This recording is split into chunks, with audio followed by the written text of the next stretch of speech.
Le bloc-notes du mardi avec Raphaël Amselem. Bonjour Raphaël. Bonjour. Et merci d'être avec nous en studio. Vous êtes journaliste indépendant. L'Arcom a confié au CRIF, dont on avait le président tout à l'heure en ligne, le statut de signaleur de confiance. L'Arcom qui est le régulateur en France de l'audiovisuel et du numérique aux côtés de 6 autres associations. Le CRIF sera donc chargé à présent de signaler aux grandes plateformes numériques comme TikTok, Instagram ou encore Facebook pour les plus anciens d'entre nous les actes illicites d'utilisateurs, notamment en matière de négationnisme et d'antisémitisme.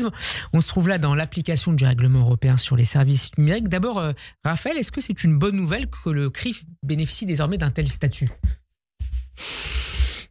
Est-ce que c'est une bonne nouvelle ou pas ? Oui, sans doute, parce que c'est un acteur qui est quand même engagé de longue date sur les questions d'antisémitisme et qui est capable d'identifier ce qui, dans le débat public, peut être considéré comme étant une parole problématique par rapport aux Juifs. Donc c'est une bonne chose que l'expression de la haine non seulement fasse l'objet d'une régulation, mais d'une mise en pratique concrète, notamment à travers le CRIF, qui permettent de combattre la parole antisémite dans le débat public. Au nom de son expertise. Et donc, cette décision de l'Arcom, qui n'a donc pas plu au site Blast, classé à l'extrême gauche, qui dénonce, je cite Raphaël, le choix d'une association religieuse, sikh, alignée sur la protection du gouvernement d'extrême droite génocidaire d'Israël, Sikh bis. Raphaël, comment est-ce que vous réagissez à ce commentaire de Blast qui invalide finalement ce choix de l'Arcom, qui tente en tout cas de le contester? Je crois qu'on peut dire, quoi qu'on pense du CRIF, que c'est quand même mieux que ce soit le CRIF qui s'occupe de ces choses que de Blast. Blast qui avait invité en rappel, notamment des personnes de l'UJFP qui avaient expliqué que le 7 octobre n'était qu'une riposte. C'était un acte de résistance. Donc en matière de défense de l'antisémitisme, c'est certain que ce n'est pas sur Blast qu'on peut compter. Je pense qu'il y a 2 choses qui sont à noter.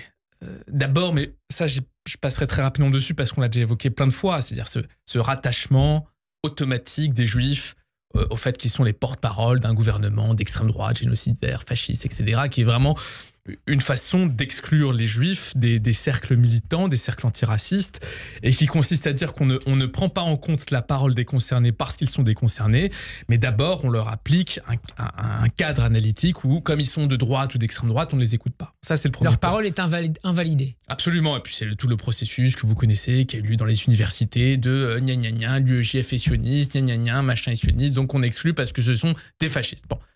J'en viens à un autre point qu'on n'a pas eu l'occasion de beaucoup aborder sur ce plateau, en tout cas tous les deux. C'est cette rhétorique qui se développe de plus en plus à gauche, qui résume le fait juif à son seul aspect de religiosité. C'est-à-dire, au fond, le CRIF est une association religieuse. C'est pas seulement une erreur descriptive, c'est pas seulement une énormité de la part de Blast, qui visiblement n'est pas très renseigné sur le fait que le CRIF accueille tout un tas d'associations et d'activités qui n'ont rien à voir avec la pratique religieuse juive. Ça s'inscrit, je crois, dans un cadre beaucoup plus global, dans lequel on essaye de résumer le fait juif au fait religieux. Et par exemple, c'est M. Mélenchon qui explique que la Shoah, c'est un génocide pratiqué contre les Juifs en raison de leur religion. C'est cette séquence qui a fait un bad buzz assez récemment, en tout cas dans les cercles juifs, de la part de l'humoriste Kéron, je ne sais pas si vous connaissez, où il a posté une séquence sur sa page Instagram, où on le voit en train de discuter avec une personne du public qui se dit juive et athée. Et là, il répond, du coup, t'es pas juive, parce que t'es athée. Et elle essaye tant bien que mal de lui expliquer, et lui, vraiment dans un processus assez humiliant, c'est-à-dire il apprend un parti devant son public, et puis non, tu peux pas être juive. Et donc ça fait partie de cette rhétorique qui se développe à gauche, où le fait juif est essentialisé au fait religieux. Et c'est extrêmement problématique. Pourquoi ? C'est extrêmement problématique parce que ça ne permet pas d'identifier ce qu'est la lutte contre l'antisémitisme. Je pourrais prendre des exemples. La palissade des portes ouvertes. La Shoah n'a pas été un génocide contre les Juifs en raison de leur religion. Là-dedans, il y avait des athées, des réformés, il y a de tout n'importe quoi. C'est-à-dire qu'il y a non seulement une essentialisation juive qui ignore la pluralité inhérente à la vie juive, Ashkénaze, séfarade, mizrahi, religieux, pas religieux, traditionnalistes, réformés, etc.